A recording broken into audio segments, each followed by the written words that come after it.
Hey you guys, welcome back to my channel. I'm really excited for today's video. It is going to be my first update in the Deca Painting Project Pan. This project was created by Emily, who I will have linked down below, and she was inspired by a booktuber, Books with Maddie, to create what is Deck of Painting Project Pan. I absolutely loved doing this project last year, and I've already had so much fun my first month of doing it this year. If you guys are new to this project, I recommend checking out Emily's introduction either from last year or this year. She does an amazing job explaining this project.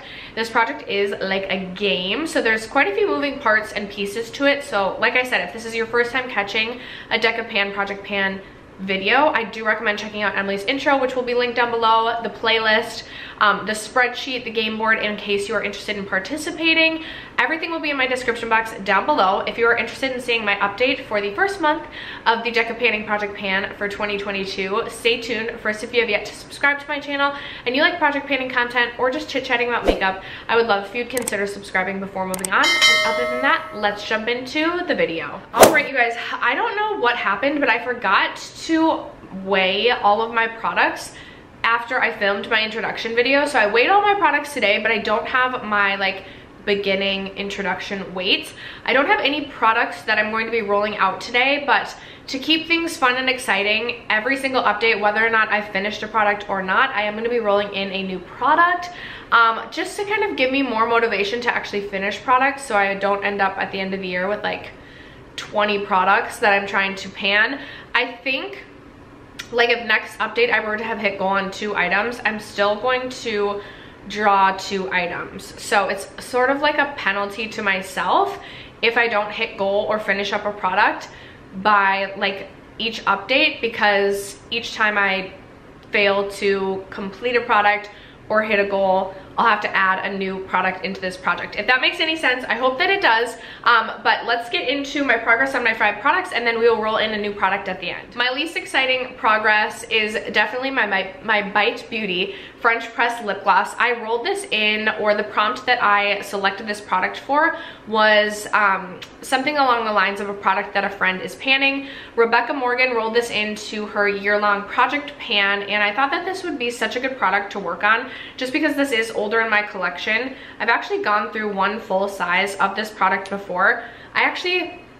I really do enjoy this gloss. It is a very cool toned, very pale nude shade, and it is pretty opaque on the lips. It is a stickier formula, so it's not my 100% like favorite gloss formula, but I do love the shade. Although because the shade is a little bit more cool tone and it is a pretty opaque gloss, I do find myself not able to pair this with like every single look, and I didn't reach for this at all since filming my introduction. So I need to step up my game on this one. I would like to work on tons of lip products again this year. Last year I was super successful in my lip gloss / lip balm category and working out a ton of those products, and I would like to do the same this year. So I need to kick it into high gear and have better progress to share with you guys on this next update. The next least exciting would probably be my Glossier Cloud Paint in the shade Beam. I can't speak today. I had COVID like 2 weeks ago, which didn't hit me super hard, but then after that I've had like the worst cough of life for like the last 2 weeks, and I'm still struggling, I swear. Anyway, the Glossier Cloud Paint in the shade Beam, I selected this for the prompt highlight a panner, and I chose this to highlight Kelly Gooch. Kelly was one of the first people I started watching like do a project pan. Her and Lisa Stevens were the first 2 like project panners that I watched, and Kelly had rolled this specific product into her 2022 introduction, and I thought that this would be a good product to work on. I was just under halfway through this product going into this year. This was my update. I clearly have worked on this in previous projects, but I was right here in the introduction, and now I've moved just ever so slightly and am right about here. This is something I am trying even on days that I'm not doing like a full face of makeup. If I'm doing my Herborian CC cream, I try to pop this on my cheeks just to add a little flush or a little bit of a color. My goal, I can't remember, I'm gonna have to go back and watch. I think my goal was to like work down to like under the lettering, but not completely finish this product off. So I still have a ways to go. You need the littlest amount of product to like use and actually get pigment payoff with this. So this is gonna take a while. I would love to finish up one of my Glossier. I have 2 Glossier cloud paints right now. I think I'm closer to finishing this one up. Would love to do that this year, but I don't necessarily know that that's possible. But I'm looking to get a head start in this project. Next up, I selected the prompt, a random letter generator. So I randomly generated the letter M, and then I went through my collection and chose a product that started with the letter M. So I chose this Vesca highlighter in the shade Moonlight. And I gave myself a goal of hitting pan on this. I have reached for this. Obviously, I have used this as an inner corner highlight. It already had a bit of a dip right there from last year. I was also using this as an inner corner highlight. This is a highlighter that I love because it is very smooth on the cheeks and it is a little bit more subtle. I also find that this highlighter mixes really well with other highlights in my collection. So if there's a shade that's like a little bit too deep for me, I will mix it with this highlight, and usually I end up loving the way that it looks. I use this as an inner corner highlight on my eyes a couple of times and also use this as a highlight a couple of times. I have no idea how deep the pan is on this, but I feel like with a little bit more effort, especially using it as an inner corner highlight on the eyes, I could potentially hit pan on this by the next update. So my goal again on that one is just to hit pan. For the prompt, a cream or liquid product, I decided to roll in my Kaja Earhart lipstick. This is in the shade Sweetheart. I was working on this all last year in my Partners in Cream project pan. From the beginning of the year to the end, there it is swatched right there. I love the shade. I just don't love the formula because it does not stay on my lips. I did use this as a cream blush twice, I think, since my introduction, and I love this as a cream blush shade. My goal is to finish this off, and you'll see I have very little product left. So this could potentially be another empty. I feel like this is gonna be at least 2 more months. I thought I would have this finished in a year, and clearly I was unsuccessful in doing that in my Partners in Cream last year.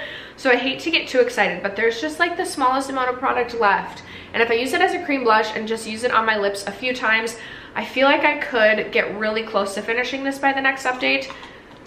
I just don't wanna sell myself on it and then wind up short. And then the final prompt and my final product to update you guys on is my L'Oreal Pro Glow, which I selected for the prompt in oldest product. So for that prompt, you can do your oldest product in your collection, or you can choose a specific category. I chose the foundation category and chose my oldest foundation in that category, which is my L'Oreal Infallible Pro Glow. I have mine in the shade 202. This obviously was another product I was working on in other projects, but when I rolled this in, I was right here, and I did use this quite a bit and had good progress, and I'm now right here at this line marking. So I just have, I feel like, the smallest amount of product left with this. I feel like with a little bit of effort, I definitely could have this finished up and as an empty for next update too. I could have, with just the right amount of effort, I could have a very successful, very exciting update for next month. I have really enjoyed using this. It is too light for me when I am self-tan, but I'm super fair right now, so it works really well with my skin tone right now. And this also works as a good mixing foundation. I find this mixes really well with everything. I've gone through like 4 tubes of this. I love this foundation. I don't necessarily know that I'll repurchase it right away just because I have so many foundations in my collection, but I could see this entering my collection again at some point in time. So just, again, just the littlest amount of product left to finish this up. But that being said, I'm gonna have to, I lost my cards, my actual physical deck of cards in my move. So we'll have to use an app to do like a random card for the product that we're going to be rolling in. So let me really quick go grab my phone and we will see what card we get. Okay, so I am on the website One Shuffled Deck, and we're going to click for the next card. I haven't mentioned yet in this video, but if you get the Joker, you have to work on a product that you really don't want to work on. You don't want to pan. So you don't want to get the Joker. So let's see what we get. We get the 3 of Spades. All right, guys, I will pop the game board on the screen right here, but the 3 of Spades correlates to a glowy product. So I'm gonna go pick out a glowy product that I want to work on, empty out, or pan, and I will be right back to share that with you. All right, you guys, I have my product and I'm excited about it, but this is gonna be more of a long haul product. So I decided to go with my Charlotte Tilbury Hollywood Flawless Filter. I have about 3/4 of this product left. This is getting older in my makeup collection, and this is a product that I find myself wanting to reach for, but telling myself I can't because it's something I do believe I would repurchase, and it is a more expensive product. I do really enjoy this and the Auric Glow Lust. I find myself doing the same thing with the Auric Glow Lust and not giving myself the freedom to use it, if you will. So I'm gonna give myself a goal to finish this up this year. I did purchase this in May, I think, of 2019. I remember I purchased this in Las Vegas, and I obviously didn't go to Las Vegas in 2020. So this is going to be about 3 years old come this May, which I know is well past the expiration date. It doesn't smell weird or anything like that, but I would like to actually like get use out of this and use this up rather than like not use this and have this go bad and still have spent the money on it. It's just silly the way that my mind works, and I won't let myself use products like this. I do love this product. I like using it almost as just like almost like a primer slash foundation on days that I am not going to like actually wear a full face of makeup, just because it does like even out my skin tone and adds a really beautiful glow. I also love wearing this to the gym. I love using it as a highlight. I feel like there are so many ways I could use this even when I'm not doing makeup. Like if I'm running out the door to work, I could just pop it on as a highlight or all over the face. My Herborian CC cream I'm going to be done with soon, and I could use this in combination with like my Tula primer. Okay, if I moved a little bit, my camera battery died, so I apologize for that. As I was saying, I feel like there's so many ways I can use this, and I'm really excited to give myself a project to work on this product and to just give me that extra motivation to use this. So I'm excited to track my progress, share that in the updates. I do think this will be a more longer haul product because I do want to finish this up this year, but this is going to be the product that I select for a glowy product. And after that, that is going to wrap it up for today's Deck of Panning project pan update. I hope that you guys enjoyed. If you're currently participating in this project, let me know how it's going. I cannot wait to binge watch everyone's videos. Thank you guys so much for sticking around to watch today's video and for supporting my channel as you guys always do. I love you guys so much, and I will catch you in my next video. Bye.